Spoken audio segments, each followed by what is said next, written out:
지극히 당연한 말씀입니다. 국산 미사일이 완벽하게 개발돼서 정조대왕함에 실전 배치가 될 때까지는 아무리 비싸더라도 우리의 강력한 자주 국방을 위해선 어쩔 수 없는 필수적인 선택이라고 봅니다. 지금 언제 터질지도 모르는 3차 대전의 불안함 속에 막연하게 우리 국산 미사일 개발을 기다린다는 것은 정말 멍청한 짓이죠. 전쟁에 필요한 만큼의 SM-3는 충분히 확보해 두어야 된다고 봅니다. 지상에는 미사일을 보관할 마땅한 장소가 별로 남아있지 않다. 해상에 움직이는 상태로 최소 20척은 있어야 하며 한 척당 250발씩은 실려 있어야 한다고 봄. 하나의 중국이란 속내에는 필히 반도체 강국, 대만과 한국의 흡수가 우선일 것입니다. 이는 언제고 일어날 수 있는 현실이기에 계속해서 국방력은 강화해 나가야 한다고 보여지네요. 무슨 이유로 네티즌들이 그렇게 반응하고 댓글을 달았을까요? 한번 같이 봅시다. 중국의 대만 침략이 본격화되고 있습니다. 8월 2일을 기준으로 중국의 육해공군이 대규모 무력 시위를 진행 중인데요. 특히 중국 해군이 2개 항모 전단을 대만 해협으로 파견해 전쟁 위기를 고조시키고 있습니다. 현재 이를 견제하기 위해 미 7함대 소속 항모 전단이 남중국해로 진입한 상황인데요. 이에 따라 대한민국도 중국에 맞설 준비를 해야 한다는 목소리에 힘이 더해지고 있습니다. 현재의 동북아 정세는 중국의 세계 패권 야욕으로 인해 언제 전쟁이 일어나도 이상하지 않을 정도로 동북아 안보 정세가 악화되고 있습니다.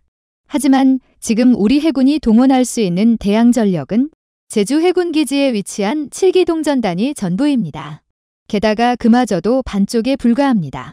아덴만 해적소탕, 림팩 등 각종 원정 훈련으로 수적 주력인 KD-2 6척 중 상당수가 기지 밖에서 활동 중이기 때문입니다. 이래서야 중국의 대만 침공이 일어났을 때 대한민국의 주권과 이익을 수호할 수 있을지 의문이 드는데요. 하지만 걱정하실 필요가 없습니다. 우리 해군에서 부족한 대양 전력을 대대적으로 강화하기 위해 엄청난 규모의 군함 건조를 추진 중이기 때문입니다. 그 첫 번째 결과물이 얼마 전 진수된 정조대왕함입니다.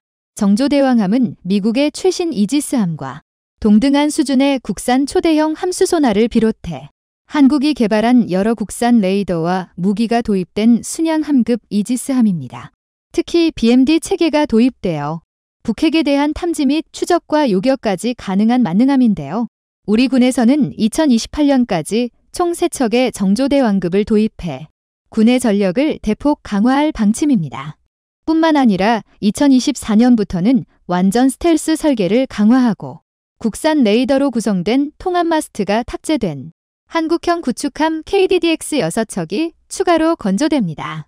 계획대로 건조가 이뤄진다면 현재 3척의 이지스함과 6척의 구축함으로 구성된 7기동 전단을 6척의 이지스함과 12척의 구축함으로 이루어진 7기동 함대로 개편할 수 있게 됩니다. 하지만 논란거리가 많습니다. 가장 큰 문제는 SM-3 논란입니다. 국회 국방위에서 BMD 기능이 있는 정조대왕함에 정작 탄도탄 요격용 미사일이 없다고 지적하자 해군이 SM-3 도입을 주장하고 있습니다.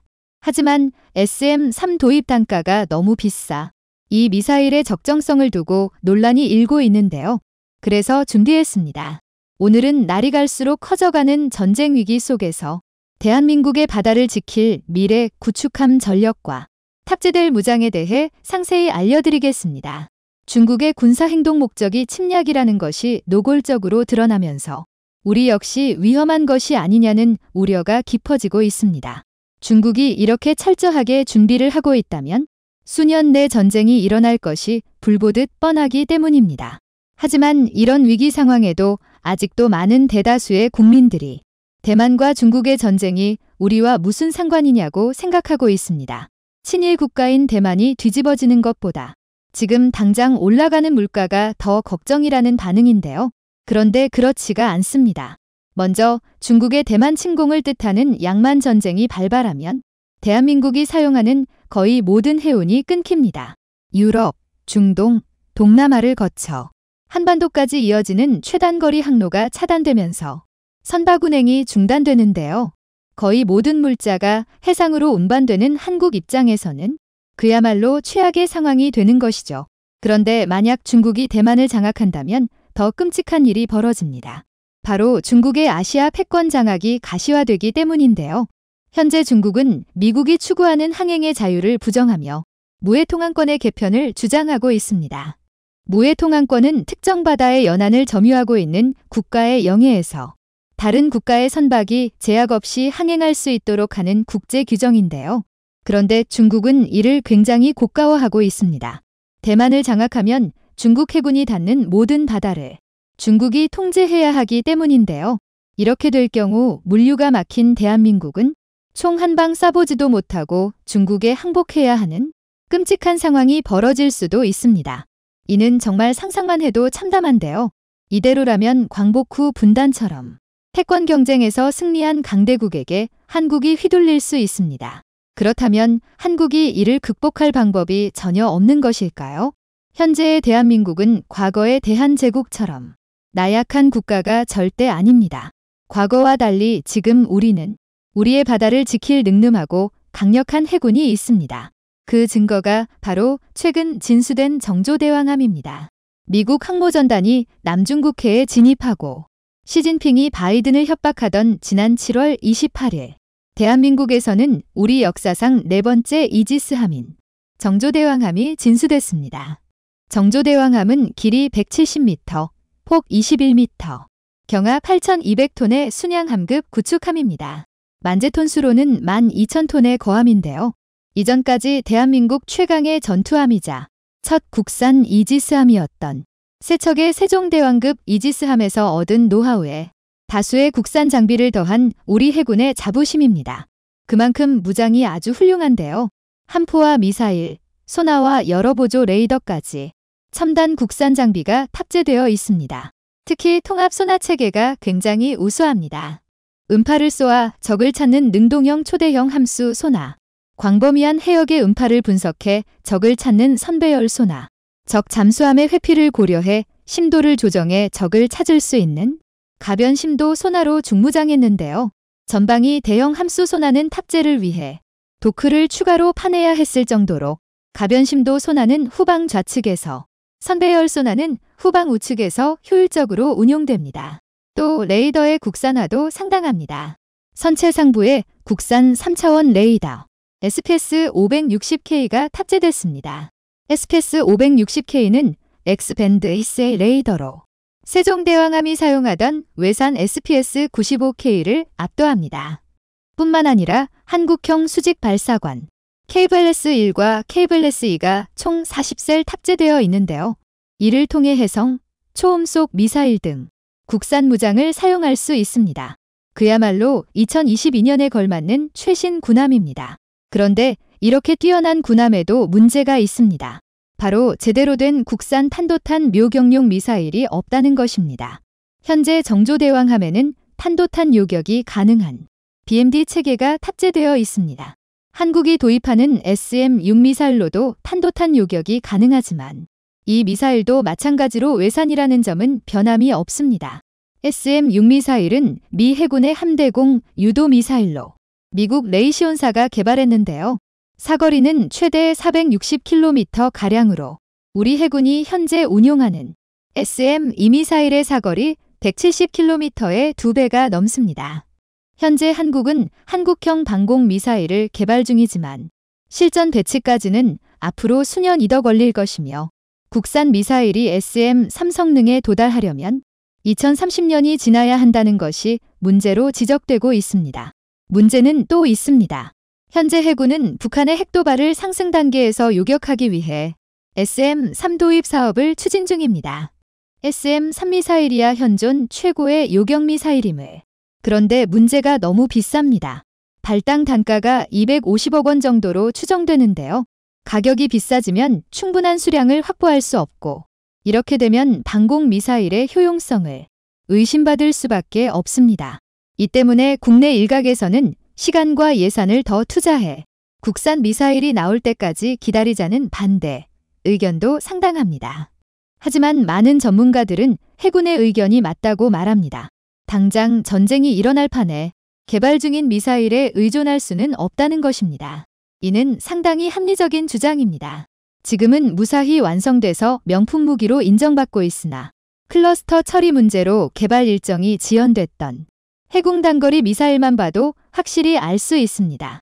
해군 미사일은 개발 막바지에서 시스키밍 미사일과 파도 등으로 발생하는 잔상을 구분할 알고리즘을 마련하지 못해 문제가 있었습니다. 하지만 시험 발사 횟수를 늘려 결국 문제를 잡아냈습니다. 다만 일정이 상당히 지연됐는데요.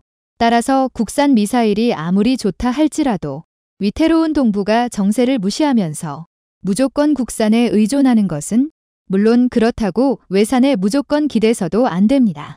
당장 필요한 최소 수량을 도입해 도입 가격을 최소화하고 이후 국산 미사일이 무사히 개발되는 대로 국산 미사일의 도입을 추진해야 한다고 군 전문가들은 입을 모아 말하고 있습니다. 현재 중국과 대만은 언제 전쟁이 터질지 모르는 일촉즉발의 상황입니다. 이 때문에 지난 8월 2일 밤 낸시 펠로시 미 하원의장이 대만에 방문했습니다. 낸시 펠로시는 하원 의원에 무려 18회나 당선된 미 정치계의 거물입니다. 우리로 치면 구선 의원에 해당하는데요. 그만큼 미 의회에 끼치는 영향이 어마어마합니다. 미 의회의 거두인 펠로시가 대만에 방문한 것은 미국이 대만을 반드시 지키겠다는 선언이라 보고 있습니다. 반대로 중국은 어떻게든 대만을 자신들의 속국으로 만들겠다며 강경하게 나서고 있습니다. 이 때문에 중국은 펠로시의 대만 방문을 심대한 내정 간섭으로 규정하며 격분했는데요. 또 7월 28일에는 시진핑과 바이든의 통화에서 으름장을 놓기도 했을 만큼 미국과 중국의 사이도 파국으로 치닫고 있는 상황입니다. 여기에 더해 중국은 8월 3일 현재 대만의 전쟁 초기 현상인 사이버 공격까지 감행한 것으로 알려져 있습니다. 사실 국가 간 사이버 공격은 그리 쉽게 일어나지 않습니다. 전쟁의 포석만 없을 뿐이지 이런 행동은 선전포고나 마찬가지이기 때문입니다. 반면 미국도 중국의 행동에 한치의 물러남 없이 강하게 나오고 있습니다. 심지어 펠로시 의원을 호위하기 위해 미 항모전단이 나섰기 때문인데요. 아무리 미국의 주요 인사라 하지만 미 항모전단까지 움직이는 것은 중국과의 본격적인 힘겨루기에 들어갔다고 봐도 무방합니다. 이를 증명하듯 7월 28일 싱가포르에서 북상한 레이건 전단이 남중국해에 진입했습니다. 당연히 중국군 역시 맞불을 놓았습니다. 먼저 7월 30일 야간 대만과 인접한 중국 남부 푸젠성에서 대대적인 사격 훈련이 실시됐습니다. 다연장 로켓까지 동원된 대대적인 사격 훈련이었습니다. 이어서 중국 공군의 제-26이 대만의 방공식별 구역에 침투했습니다. 또 중국이 실전 배치한 두 척의 항모가 휘하 항모전단을 이끌고 대만 해협에 결집했습니다. 이에 따라 미 항모전단과 중국 항모전단의 팽팽한 힘겨루기가 시작됐습니다. 그야말로 일촉즉발의 위기인데요. 이렇게 양국이 극한 대립을 하자 분쟁 당사자인 대만 역시 전시태세를 발령했습니다. 8월 2일에서 4일까지 3일 동안 전시태세로 중국에 맞서기로 한 것입니다. 이에 따라 대만의 모든 항공기와 군함이 출격 준비를 갖춘 채 비상대기를 수행했습니다. 이에 현재 중국은 071형 LPD, 075형 강습 상륙함 등 상륙함 전력을 대거 확충하며 대만 침략을 위한 준비를 끝마쳤습니다. 그런데 이번 무력 시위에서 중국의 행동이 수상합니다. 그저 무력 시위라고 치부하기에는 너무 많은 전력을 대만 아프젠성에 집결 중이며 그 모습이 마치 우크라이나 전쟁 직전 러시아군의 집결을 연상할 정도입니다. 전방에서 수송 임무를 수행할 장갑차의 이동이 목격됐고 함께 운용될 전차부대 역시 목격됐습니다. 그런데 그 수가 정말 너무 많습니다. 다연장 로켓과 제장 전차량이 철도로 운송되는 영상이 중국 웨이보에 게재됐고 각종 특수 차량의 움직임 역시 관측됐습니다. 심지어 고가의 중장거리 지대공 미사일 HQ-22까지 등장했는데요. 이 정도면 침략을 위해 동원할 수 있는 전력이란 전력은 다 긁어모은 것 같아 보이는데요. 하지만 놀랍게도 아직 끝나지 않았습니다. 병력 운송과 보급을 위해 다량의 트럭이 집결 중인 것이 확인됐으며 철도를 통해 소형 보트를 운반하는 모습이 목격됐습니다. 이는 부족한 상륙 전력을 보완하기 위해 특작조나 보병 전력을 운반할 용도로 추정되는데요.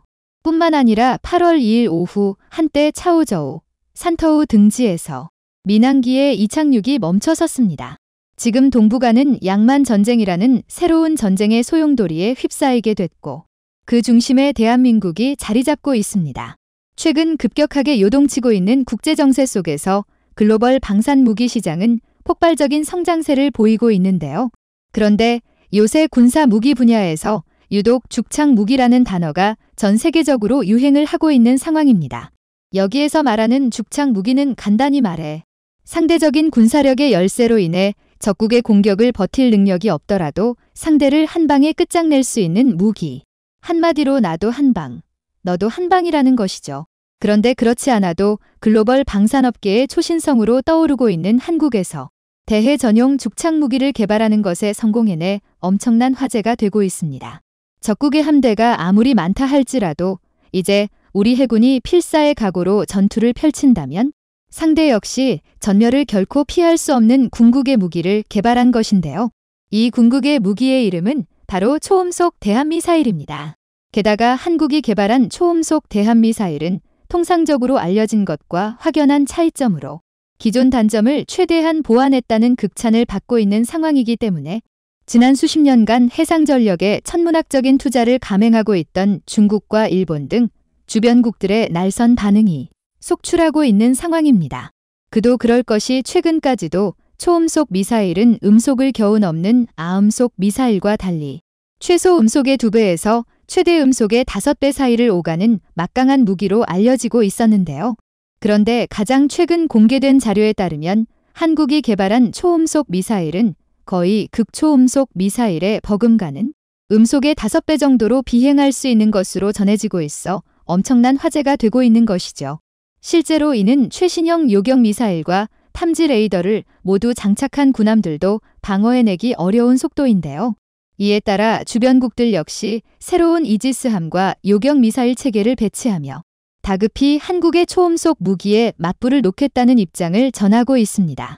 불과 몇 년 전 한국이 초음속 미사일을 만들겠다고 천명했을 당시까지만 해도 초음속 무기 체계는 그리 쉽게 만들어지는 것이 아니다. 한국의 군사기술력을 한껏 깎아내리기 바빴던 중국과 일본에선 갑자기 한국이 자신들은 상상도 하지 못할 속도로 초음속 무기 개발에 성공했다는 깜짝 발표를 전하자 극도의 당혹감을 표출하고 있는 상황입니다. 그런데 여기서 한 가지 의문점이 드는데요. 군사력이 한국보다 강한 나라들도 많은 상황에서 한국은 어떻게 그토록 빨리 다른 나라들보다 초음속 대함미사일을 개발할 수 있었을까요? 이에 대한 답은 의외로 간단했습니다. 이미 오래전부터 자주국방만을 염원해오던 우리나라 기술진들이 차근차근 쌓아놓았던 성과들이 드디어 빛을 볼 수 있었기 때문이었습니다. 그렇다면 현재 주변국들을 공포로 몰아넣고 있는 한국의 새로운 비대칭 전력이 무엇인지에 대해 자세하게 전해드리겠습니다. 최근 급격하게 불안해진 국제정세 속에서 이 죽창이라는 단어만큼 국제정치의 핵심 요소인 공포의 균형을 잘 설명해주는 단어도 없을 것입니다. 공포의 균형이라 함은 만약 전쟁이 발생할 시 보유하고 있는 비대칭 전력으로 인해 반드시 상호 공멸할 수 있다는 공포 때문에 최악의 확전이 억지된다는 국제정치 용어입니다. 아시다시피 이 공포의 균형을 유지해주는 가장 대표적인 무기가 바로 핵무기인데요. 실제로 NPT 핵 확산 방지 조약과 인정하는 핵 보유국들이자 UN 안보리 상임이사국인 미국, 중국, 러시아, 영국, 프랑스는 각기 적게는 수백 발에서 수천 발의 핵탄두를 보유하고 있습니다. 가장 적은 수의 핵무기를 보유한 나라조차 한 대륙을 순식간에 멸망시킬 수 있는 수의 핵탄두를 가지고 있는 것이 확인됐는데요. 이들이 이토록 앞다퉈 핵무기 개발에 나섰던 이유는 결국 설령 적국의 핵공격에 자국이 괴멸적 타격을 입더라도 먼저 핵공격을 가한 국가 정도는 확실히 멸망시켜버릴 수 있는 능력을 갖춘 무기가 바로 핵무기이기 때문입니다. 그래서 이를 상호확증 파괴라고 명칭하고 있는데요. 이 때문에 상호 공멸이 가능한 나라들끼리는 절대로 서로 선제 공격을 하지 않고 또 통제가 불가능한 국가의 핵이 개발되는 것을 최대한 억제하자는 합의를 한 것이었죠. 그러나 결국 이들 열강들의 이기적인 통제와 억압 때문에 핵무기를 가질 수 없는 우리나라와 같은 국가들은 핵과 같은 완전 무결한 공포의 균형을 만들 수 없게 되었습니다. 이 때문에 우리를 적대시하고 있는 중국은 물론 오랜 우방을 자처하고 있는 미국까지도 걸핏하면 한국을 무시하기 일쑤였는데요. 그들의 입장에서 핵 한두 방이면 지도에서 사라질 나라이니 아무리 육군 전력이 강화되고 수천 발의 포가 강화되어 봤자 핵을 보유한 자신들보다는 몇 수 아래라고 인식하고 있었던 것이었죠. 그래서 오래전부터 우리 군 당국은 이러한 문제를 해결하기 위해 핵 보유국과의 전력 격차를 줄이기 위한 강력한 독침 무기들을 개발하기 시작했습니다. 그 대표 주자가 바로 현무 미사일을 중심으로 한 대한민국의 미사일 전력인 것인데요.